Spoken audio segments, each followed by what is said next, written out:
حضرت فاطمہ نے کیا منت مانگی؟ بچے صحیح ہو جائیں گے تو بولیے 3 روزے رکھوں گا۔ اللہ تبارک و تعالیٰ نے بچوں کو شفا عطا فرما دی، اور میں سمجھتا ہوں یہ کربلا کی ٹریننگ تھی۔ روزے رکھے بچوں نے۔ کس نے روزے رکھے؟ بچوں نے۔ کس نے؟ 7-8 سال کی عمریں بچوں کی۔ حضرت علی فرماتے ہیں جب میں نے دیکھا نا میرے بچے بھی روزے سے ہیں تو میں کہیں سے تھوڑے سے جوں لایا۔ یہ شہزادے ہیں کائنات کے سب سے بڑے۔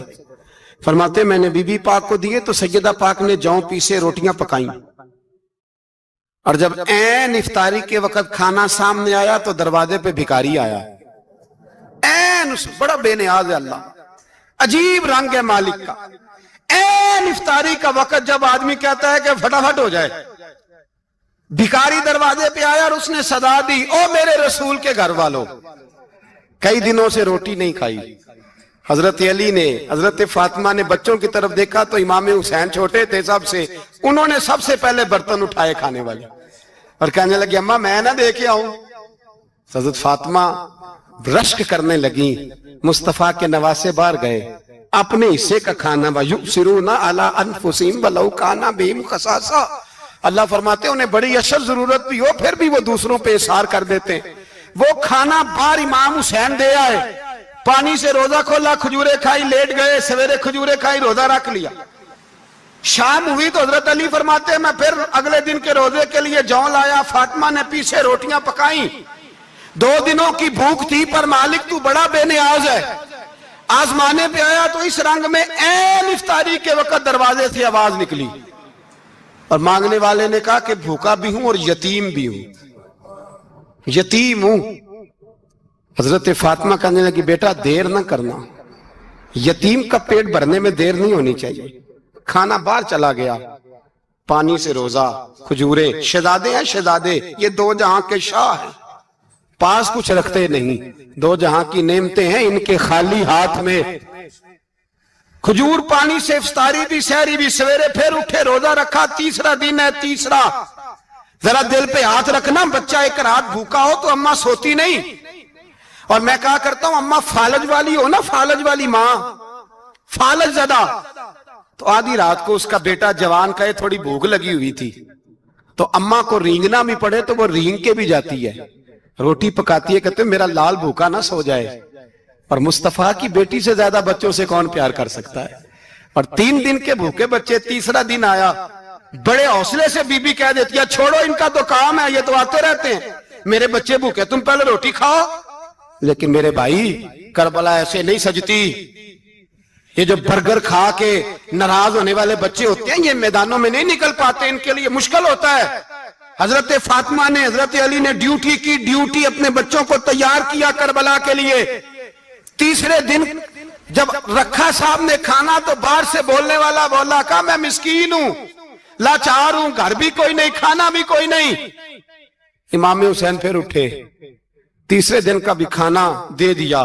حضرت علی فرماتے میں بچے پکڑ کے مسجد لے کے گیا، کہیں بھوک سے میرے لال گر نہ جائیں۔ کہتے ہیں ہامتے کامتے تینوں شہزادے مسجد میں داخل جو ہوئے تو بس ہماری قیمت پڑ گئی، مول پڑ گیا ہمارا۔ کہتے ہیں مسجد میں قدم رکھا تو ایسے لگا جیسے نبی پاک ہمارا انتظار کر رہے ہیں۔ فرماتے ہیں تیسرے دن کی مغرب پڑھنے گئے تو حضور نے تینوں باپ بیٹوں کو چہرے دیکھے، فرمایا علی یہ جبریل کھڑے ہیں اور فرما رہے ہیں تیرے 3 دن کا عمل خدا کو بھی بڑا پسند آیا ہے، محمد مصطفیٰ کو بھی بڑا پسند آیا ہے، بڑا پسند آیا ہے 3 دن کا عمل۔ میرے بھائی ٹریننگ کرائی، ٹریننگ۔ ہمارے ہاں تو حال بڑا سخت ہے، اور دین کا معاملہ، چوری آتے ہیں بچے گھروں سے چوری نمازیں پڑھنے، داڑھی رکھ لے تو سب سے پہلے مسئلہ اماں کو بنتا ہے، سب سے پہلا۔ انہوں نے ٹریننگ کی، دین کے لیے تیار کیا، ہمتیں بدائیں، اور رسول پاک علیہ السلام نے خود اپنی بیٹی کی تربیت فرمائی، شہزادی کی۔ کس کی؟ دنیا میں سب سے بڑی شہزادی کون ہے؟ آپ نام لیں گے تو دل ٹھنڈا ہوگا انشاءاللہ۔ میرا عقیدہ ہے حضرت فاطمہ کا نام لے تو اللہ دل کو سکون دیتا ہے۔ سب سے بڑی شہزادی سیدہ، بولیے سیدہ فاطمہ الزہرا رضی اللہ تعالی عنہ۔ حضرت علی فرماتے ہیں حضور بڑا پیار کرتے تھے حضرت فاطمہ سے، جب سفر پہ جاتے تو سب سے آخر میں حضرت فاطمہ سے ملتے، واپس آتے تو سب سے پہلے حضرت فاطمہ سے ملتے. فرماتے ایک جہاد کے لیے حضور چلے گئے اور مجھے نائب بنا کے چھوڑ گئے. میرے پاس مال غنیمت کے تھوڑے سے پیسے تھے, تھوڑی سی رقم تھی, تو میں نے سوچا کہ میں نے فاطمہ کو کبھی تحفہ نہیں دیا تو ایک زنجیر نہ سونے کی خرید کے دوں. کہتے ایک چین سونے کی زنجیر خرید کے میں نے حضرت فاطمہ کو تحفہ دی تو سیدہ نے پہن لی. کچھ دنوں کے بعد خبر آئی کہ حضور کل پہنچ رہے ہیں واپس. کہتے میں نے فاطمہ کو بتایا تو مجھے پتا تھا فاطمہ کیا کرے گی. سیدہ نے سارا گھر صاف کیا, ساری تیاریاں کی, کھانے چنے, جو اس وقت ماحول تھا ہر لحاظ سے حضور کی آمد کا انتظار کیا, اور سویرے سے ہی حضرت فاطمہ بیٹھ گئی. سویرے سے حضور کئی دنوں کے بعد آ رہے, کمال ہو گئی. فرماتے ہیں جب محبوب تشریف لائے نا, پہلا قدم نبی پاک نے حضرت فاطمہ کے گھر کے اندر رکھا, السلام علیکم کہا, اور شیر خدا فرماتے جناب فاطمہ کو دیکھا اور نبی پاک واپس پلٹ گئے. کہتے میں نہیں تھا گھر میں واپس آیا, بی بی صاحبہ نے بتایا اور میں نے دیکھا کہ فاطمہ اس طرح روتی ہے کہ میں نے ایسا روتے کبھی دیکھا ہی نہیں. فاطمہ ہوا کیا کا پتہ کرو. حضور چلے گئے پر بغیر ملے ہی چلے گئے. کہتی ہے میں مسجد گیا, میں نے کہا ایسا کیا ہو گیا کہ اتنا محبوب بغیر ملے رخصت ہو گئے. میں مسجد گیا اور جا کر کے میں نے دیکھا تو نبی پاک کی مسجد کے کونے میں بیٹھے.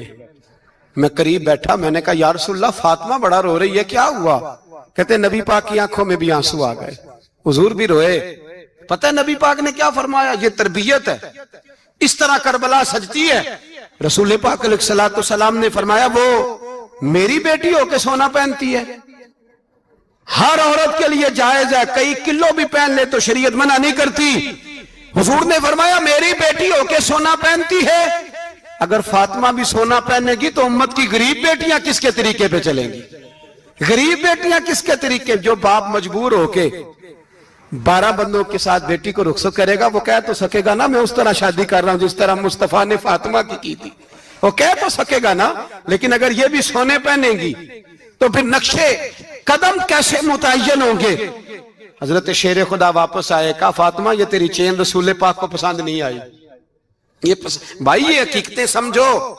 جب بچوں کے ماحول کے اندر یہ رنگ, کیسے بیٹیاں سسرال میں جا کے گزارا کریں گی جب تو جان ہی نہیں چھوڑ رہا, جب تو ان کو طریقہ سلیقہ سکھا ہی نہیں رہا. الا ماشاءاللہ کثرت کے ساتھ ماں باپ کی غلط بریفنگ ہوتی ہے جو ہستا بستا گھر خراب ہوتا ہے, اور بچے کے ماں باپ بھی تکلیف میں ہوتے ہیں اس لیے کہ بچہ تکلیف میں ہوتا ہے. خدا را ان بچیوں کے ساتھ وہ معاملہ کریں کہ یہ اپنے گھر جا کے اگر کچھ مشکل بھی دیکھنی پڑے تو وقت گزار سکے. بھائی میرے رسول پاک علیہ السلام نے تیاری کرائی, ٹریننگ دی اور تربیت کی اپنی اہل بیت کی. اس لیے 3 دن پانی بھی بند رہا تو انہیں کوئی پریشانی. یزید نے کہا سونا لے لو, ہیرے لے لو, جواہرات لے لو, لیکن ان کی دلچسپی نہیں تھی تو ان کے قریب کوئی شے آ سکی. یہاں لوگ بکتے اس لیے ہیں کہ موج کرنے کا بڑا شوق ہے, مکان بنگلہ کاریں پجارو یہ چیزیں پریشان کرتی ہیں تو لوگ بکتے ہیں. مضمون کو سمیٹنا ہے, میں 3-4 موضوع آج بیان کرنا چاہتا تھا لیکن باتیں بس پھسل کے دائیں بائیں نکل جاتی ہیں. جو بدر کی جنگ تھی نا وہ کفر اسلام کی جنگ تھی. احد کی جنگ بول کے بتائیں, خیبر کی, خندق, کربلا نہیں, حق و باطل کی, کون سی بولیں نہیں, ایک دفعہ سارے بولیں آپ کو ثواب ہوگا کیونکہ امام حسین کو آپ حق پہ کہیں گے تو اللہ آپ کو اجر دے گا. کون سی جنگ تھی؟ ہمارے حکمران پتہ کیا کہتے ہیں؟ کہتے ہیں مولوی ہر وقت ہمارے پیچھے پڑے رہتے ہیں, ہم نہیں مسلمان, ہم نہیں نماز پڑھتے, تمہیں تو سورۃ اخلاص نہیں آتی. یزید تو جمعہ پڑھایا کرتا تھا, تو جمعے کو خطبہ دیتا تھا. اور عجیب لفظ لکھے ہیں بعض تاریخ لکھنے والوں نے کہ جمعے کا دن تھا تو امام حسین 10 محرم نا جمعے والے دن تھی, تو امام حسین کربلا میں باہر نکلے تو آپ نے فرمایا اتمام حجت کر دوں, کوئی یہ نہ سمجھے کہ مجھے تو پتہ ہی نہیں چلا غلطی سے تیر لگ گیا امام حسین کو. آپ نے فرمایا مجھے بتاؤ تو صحیح مجھے کیوں شہید کر رہے ہو؟ کوئی نہ بتا سکا. تو امام حسین نے فرمایا مجھے کیا ضرورت تھی مدینہ چھوڑ کے مسجد نبوی چھوڑ کے آتا, میں تو اس لیے آیا ہوں کہ جس کو تم نے حکمران بنایا وہ شرابی ہے. کون ہے؟ وہ رنڈیوں کا ناچ دیکھتا ہے، مجرے دیکھتا ہے، مجرے. وہ اللہ کے حلال کو حرام اور حرام کو حلال کہتا ہے. لہذا مسلمانوں کا حکمران بننے کے قابل ہے یہ امام. اور یہ میں آپ کو ایک نہیں، میں 20 تاریخوں میں دکھاؤں گا کہ یہی خطبہ امام حسین کا، کہ تم نے اللہ کے حلال کو حرام، حرام کو حلال کہا، شراب، زنا، جوا، بدکاری عام کر دی. لہذا یزید مسلمانوں کا حکمران بننے کا اہل. امام حسین خطبہ دے رہے ہیں تو یزید کی فوج سے نا لشکر آوازیں دینے لگا. کیا بلا؟ کہنے لگے حسین جلدی کرو، یا بیعت کرو یا جنگ کرو، دیر نہ کرو، ہمارا جمعہ لیٹ ہو رہا ہے. بلے ہو نمازیو، ہمارا جمعہ لیٹ ہو رہا ہے. جمعہ حسین کو شہید کریں گے، گردن کاٹیں گے، پھر جمعہ پڑھیں گے، نماز پڑھیں گے، اور نماز میں کہیں گے اللہم صلی علی محمد وعلی. یہ نمازی ہیں. اہل بیت کی گردن پہ چھری چلائیں گے، پھر نماز پڑھیں گے اور کہیں گے اللہم صلی علی محمد وعلی.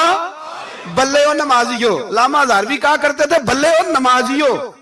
کیسے نمازی ہو کہ اہل بیت کی گردن پہ چھری اور ساتھ ہی اللہم صلی علی محمد وعلی؟ یہ کیسے نمازی ہو؟ یہ آج پوری دنیا کا حکمران اللہ ماشاءاللہ اسی طرح کا نمازی ہے. وہ کہتا میری فوٹو دیکھی نہیں، میں نے عید پڑھی ہے مسجد میں. دیکھا نہیں فوٹو لگی ہوئی تھی، میں نے بھی عید پڑھی ہے. جمعہ پڑھا نہیں میں نے.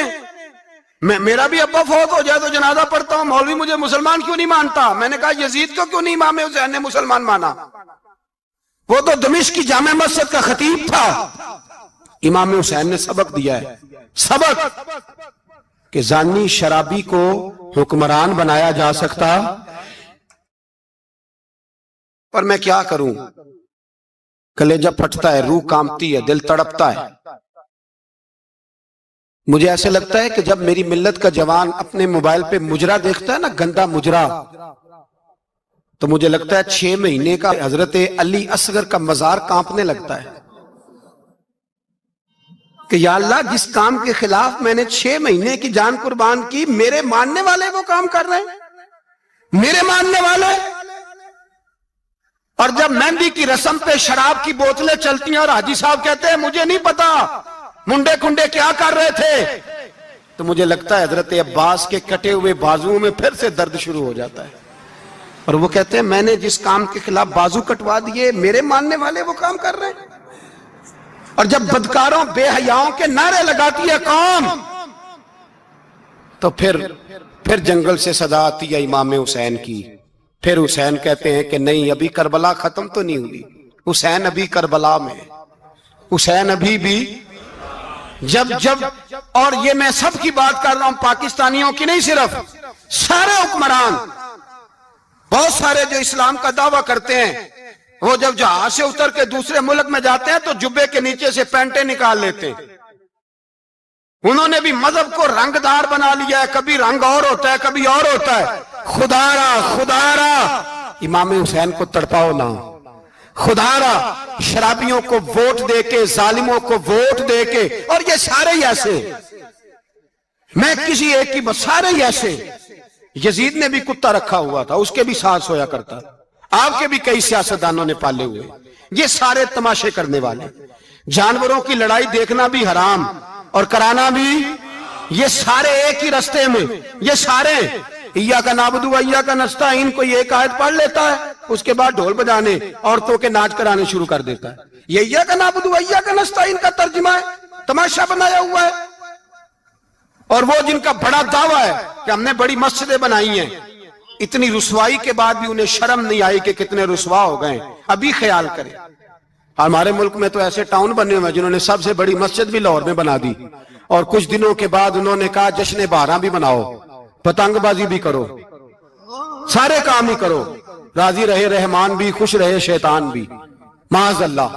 امام حسین نے اس سوچ کے خلاف جہاد کیا ہے. فرمایا نا لا الہ الا، دوسرے کی گنجائش ہے نا، شرابی کی گنجائش ہے، اس لیے کہ لا الہ الا. مسجد ہوگی تو پھر کلب نہیں ہوگا. لا الہ الا اللہ. اگر اللہ کا نام ہوگا تو پھر بدکار بے حیا کی گنجائش ہے، اس لیے کہ لا الہ الا اللہ وحدہ لا شریک، دین میں کسی گند کی گنجائش ہے ہی نہیں۔ یہ فکر ہے امام حسین، یہ سوچ ہے۔ ہمارا حکمران کہتا ہے مولوی صاحب نماز پڑھنے سے کس نے روکا ہے، سارا دن پڑھو۔ ہم بھی مسجد بنا کے دیتے ہیں، ہماری طرف سے 5 کلے زمین میں بناؤ، ہمیں نہ چھیڑو۔ شراب کباب بند نہ کراؤ۔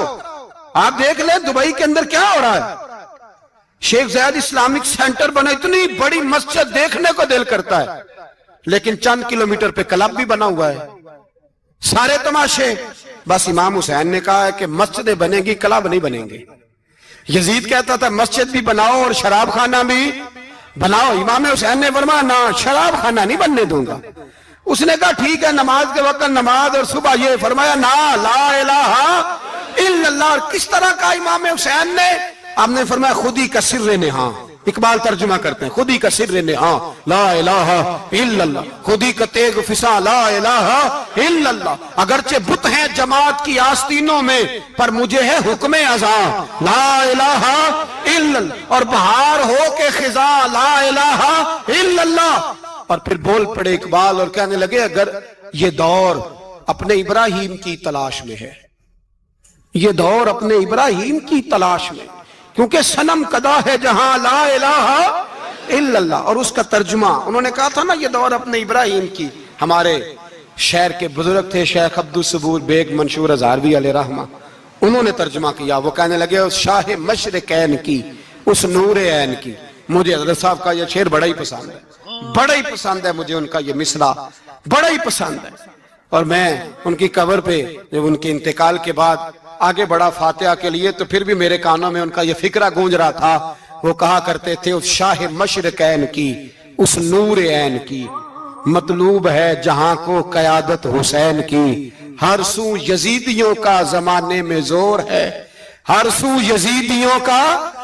دیکھو بزرگ کیا کہتے ہیں، ہر سو یزیدیوں کا، ایک یزید تھا نا، ہر سو یزیدیوں کا، اس شاہ مشرقین کی، اس نور عین کی، مطلوب ہے جہاں کو قیادت حسین کی، ہر سو یزیدیوں کا زمانے میں زور ہے، منشور آج پھر ہے ضرورت حسین کی۔ میرے بھائی امام حسین، اب پتہ کیا کیا کریں، ایک معروف نعرہ ہے، امام حسین تو زندہ باد ہے، اور انشاءاللہ وہ پہلے بھی زندہ باد تھے، قیامت تک کی زندہ باد ہے، حسین ہی تو زندہ باد ہے۔ آپ کو سچی بات بتاؤں، حسین ہی تو، اور قیامت میں جب کسی نے اٹھنا ہوگا نا، اٹھنا، آپ یقین کریں جب کمر جھکنے لگتی ہے امام حسین کا نام سامنے آ جائے تو سیدھی کھڑی ہو جاتی ہے۔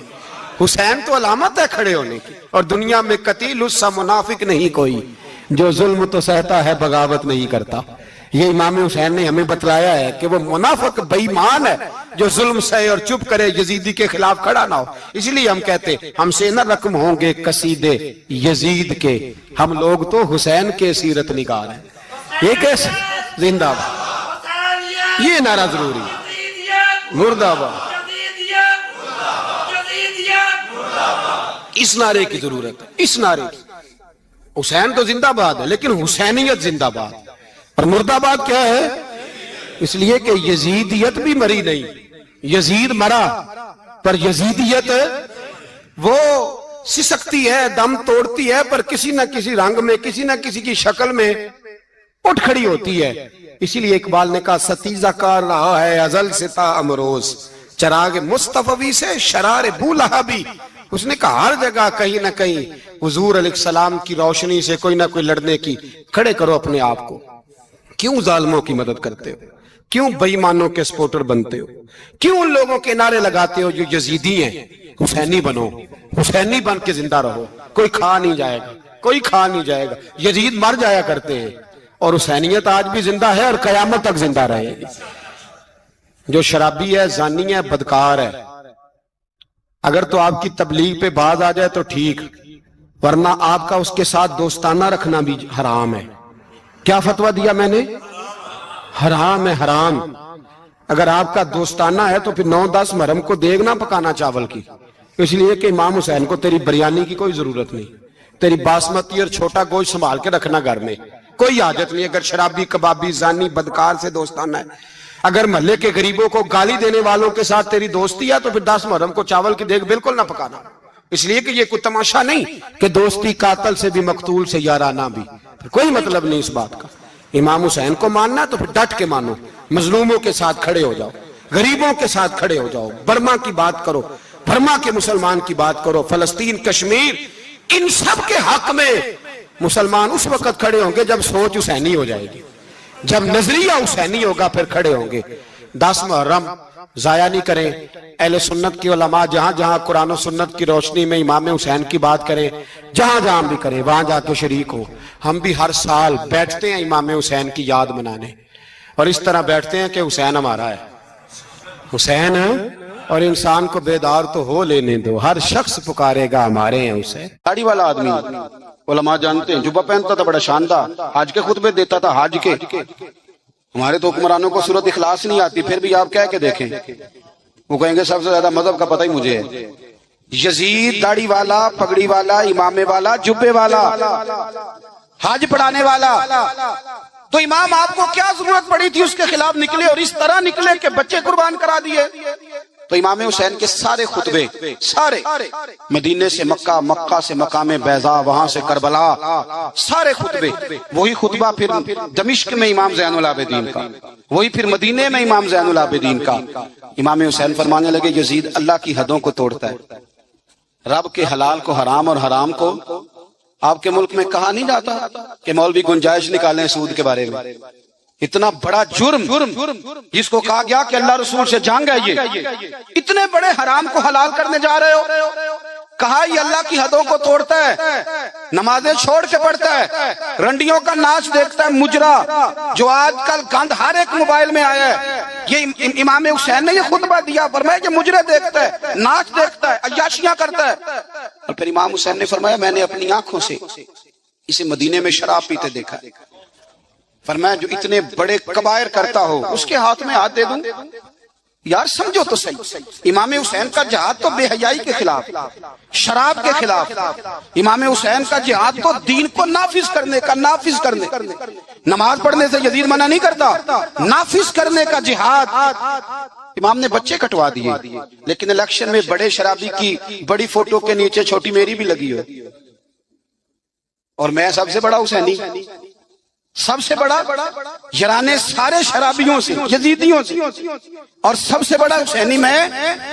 سارا گان ملت کے جوانوں کے موبائلوں میں, لڑکیوں کے کالج کے آگے لڑکوں کا رش, اور بہت ساری بچیاں بیچاری پڑھنا چھوڑ گئیں, کالج چھوڑ گئیں, اس لیے کہ باپ نگرانی نہیں کر سکتا, ڈیوٹی نہیں دے سکتا. اور بھائی یہ سارے حسین کے ماننے والے ہیں, یہ امام علی مقام کے ماننے والے. یا اپنے ملک میں اپنی بیٹیاں محفوظ نہیں, ہندوؤں سے خطرہ ہے, یہاں سکھوں سے خطرہ ہے. او میرے عزیز یاد رکھ, اگر تو گند دیکھتا ہے, گند کو پروموٹ کرتا ہے, گند کی بات کرتا ہے, اور اس بے حیائی کو فروغ دیتا ہے, تو قیامت والے دن امام حسین کا ہاتھ ہوگا, تیرا میرا گریبان ہوگا. حضرت علی اکبر میدان محشر میں کھڑا کر کے سوال کریں گے کہ میں نے بازو کٹوا دیے اور تیرے ہاتھ چلتے رہے گندگی کے لیے, اس کو پرموٹ کرتا رہا. حضرت علی اکبر سوال پوچھیں گے.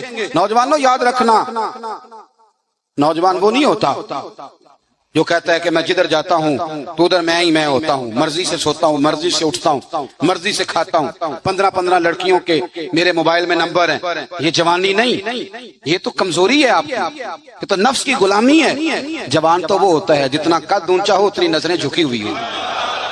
جوان تو وہ ہوتا ہے جتنا زیادہ اللہ قوت دے, اپنے سارے معاملات کو, اپنی عقل کو, اپنی قوت کو وہ در رسول کا غلام بنا دے. محمد بن قاسم آئے یہاں لڑنے کے لیے, راجہ دہر سے مقابلہ, 17 سال کا نوجوان.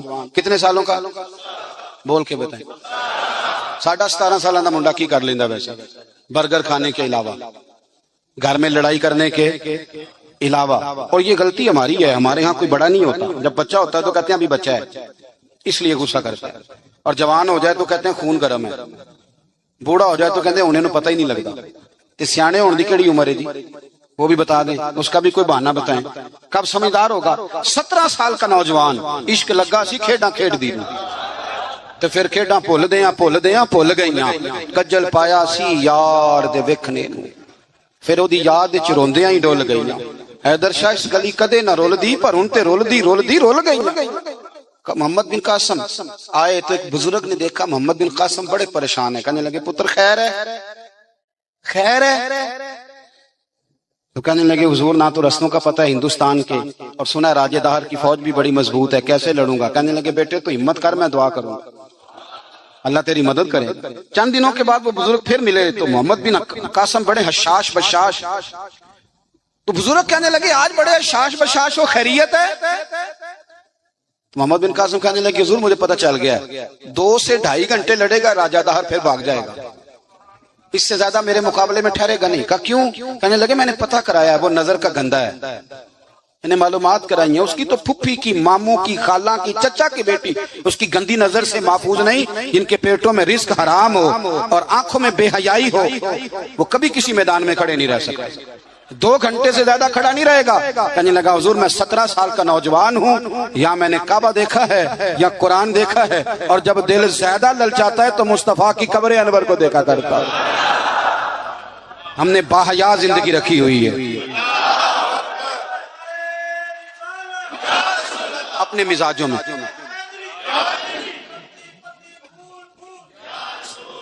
سنیں جی اللہ جزائے خیر. سنیں امام حسین نے نا سر سجدے میں کٹایا اور تلاوت نیزے کی نوک پہ بھی جاری رہی. آج محفل سے جانے کے بعد جس نے 2 نفل نہیں پڑھنے اور سپارہ قرآن پاک کا نہیں پڑھنا، مجھے یہ لگتا ہے کہ اس نے بھی محفل کا مزہ نہیں چکھنا.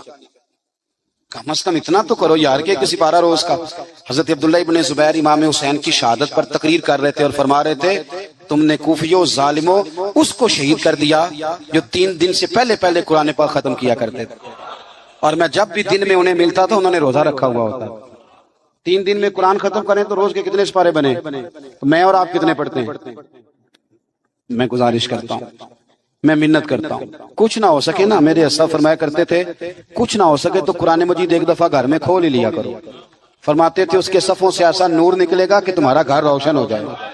اسے کھول ہی لو، قرآن سے پیار کرو، اسلام سے پیار کرو، دین کو اپناؤ.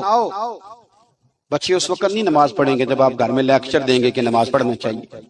آپ مصلی بچھا لیں، 1.5 سال کا بچہ بھی آپ کے ساتھ کھڑا ہو جائے، اس کو پتا کوئی نہیں نماز کیا ہے، پر ابا پڑھ رہا ہے تو وہ انشاءاللہ پڑھے گا. ماں سویرے قرآن مجید کھول لے.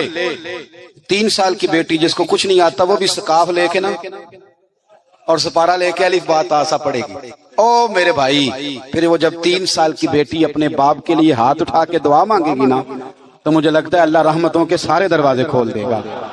اس لیے اپنی زندگی کو سجائیں سواریں. محبتیں تقاضا کرتی ہیں کہ محبوب کو تحفے دیے جائیں. محبتیں تقاضا کرتی ہیں کہ محبوب کے لیے قربانی دی جائے. وہ عاشق جھوٹا ہوتا ہے جو محبت تو کرتا ہے قربانی کوئی نہیں دیتا. وہ ناکام عاشق ہوتا ہے جو محبت تو کرتا ہے پر محبوب کے لیے کوئی تکلیف برداشت نہیں کرتا. میرے رسول کریم علیہ السلام نے نا، ہمارے ہاں لوگ سمجھتے ہیں جی میں لاڈلا ہوں. جی بھئی کیا مطلب؟ کہتے ہیں میں لاڈلا ہوں، مجھ سے پیار بڑا کرتے ہیں. آپ کو پتہ ہے لاڈلا کون ہوتا ہے؟ نبی پاک صلی اللہ علیہ وسلم نے فرمایا میں اپنے رب کا سب سے زیادہ محبوب ہوں اور سب سے زیادہ تکلیفیں بھی مجھے ہی آئی ہیں. لاڈلا اس کو کہتے ہیں جس کو آنکھوں پہ بٹھایا جائے، کہ لاڈلا تو وہ ہوتا ہے جسے تکلیف سہنی پڑتی، جو آزمائش میں ہوتا ہے، جو اذیت میں ہوتا ہے، وہ لاڈلا ہوتا ہے. حضور فرمانے سنو میری بات کو، اس کو سمجھو. فرمایا میں اللہ کا سب سے زیادہ محبوب ہوں اور سب سے زیادہ تکلیفیں بھی مجھے آئی ہیں اس لیے کہ میں اس کا محبوب ہوں. بھائی یہ محبت کا رستہ ہے. اگر آپ لاڈلے ہیں تو بتاؤ پھر اذیت کتنی اٹھائی، اگر آپ لاڈلے ہیں تو تکلیف کتنی برداشت کی. جتنے لاڈلے ہیں حضرت آدم سے لے کر میرے محبوب تک سب نے تکلیفیں اٹھائیں. حضور کے صحابہ نے بڑے غم سہے، زخم پہ زخم کھا کے جی، خونے جگر کے گھونٹ پی، آہ نہ کر لبوں کو سی، یہ عشق ہے کوئی دل لگی نہیں. ہمارے ہاں نا لوگ سمجھتے ہیں بس موج لگ جائے گی لاڈلا بن جاؤں گا. بھائی یاری تیری سونا پر ازمیشاں بھی تیریاں آگ، اے سونا پرکھیا جامدائی پہلو نہ لگاں دے لگ. آپ سمجھ لیں اس بات کو کہ یہ سراسر لاڈلا ہونے کا معنی سراسر امتحان ہے. نبی کریم صلی اللہ علیہ وسلم کی اہل بیت رب کریم کے بڑے محبوب ہیں اور نبی پاک کے بڑے لاڈلے ہیں، اور حضور کے جتنے بھی لاڈلے تھے وہ سارے آزمائشوں میں. سارے. لاڈلا وہ پیر صاحب کا بیٹا ہوتا ہے جو کرتا کراتا کچھ نہیں. مادرزاد ولی ہے جی، لاڈلا ہے. مطلب کیا کہتے ہیں؟ یہ کچھ بھی نہیں کرتا. 4-5 بندے ہوتے ہیں جو اس کے جوتے اٹھاتے ہیں، ٹیشو پکڑتے ہیں، آگے پیچھے دوڑتے ہیں. یہ لاڈلا ہے. لاڈلا تو وہ ہے جس کو درد ہو، جس کو آزمائش ہو، جس کو تکلیف ہو، جو نکلا ہوا ہو، جو کچھ کر رہا. نبی پاک علیہ السلام کے اہل بیت لاڈلے. سیدہ عائشہ صدیقہ فرمایا کرتی تھی حضور کی ازواج میں سے حضور کو سب سے زیادہ پیار سیدہ خدیجہ الکبریٰ کے ساتھ. سیدہ خدیجہ الکبریٰ رضی اللہ تعالیٰ عنہ مومنوں کی مائیں ہیں. حضور علیہ السلام سے نکاح ہونے سے پہلے وہ مکے کی ملکہ شمار ہوتی تھی. سونا ہے، چاندی ہے، تجارت ہے، کاروبار ہے، گھر ہے، ہر چیز. آپ فرماتی ہیں 20 کنیزیں میرے پاس ہوتی تھی، میں نے کبھی پانی کا پیالہ بھی اٹھ کے نہیں پیا تھا.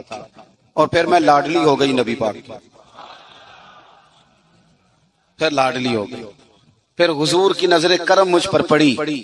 پھر محبوب کریم علیہ السلام نے مجھے قبول فرمایا. اور پھر رنگ کیا بنا؟ ظہر کے وقت ابن اسحاق کہتے ہیں ظہر کے وقت نبی کریم کی بارگاہ میں ساری دولت، ساری کنیزیں، سارے غلام حضرت خدیجہ نے دیے. ظہر کے وقت عصر سے پہلے میرے نبی نے سارا کچھ تقسیم فرما دیا. یہ بطور مثال بیان کرتے ہیں. فرماتے ہیں یوں سمجھو کہ ظہر کے وقت دیے اور عصر سے پہلے حضور نے بانٹ دیے. وہ بی بی جس نے کبھی بھی پانی کا پیالہ نہیں پیا تھا، پھر وہ گھر میں جھاڑو دیتی، پھر وہ چولہے میں آگ جلاتی. اور پھر وہ خاتون، دیکھیں نا، بندہ غریب سے امیر ہو جائے تو گزارا ہو جاتا ہے، اور امیر سے غریب ہونا پڑ جائے بڑی مشکل ہوتی ہے.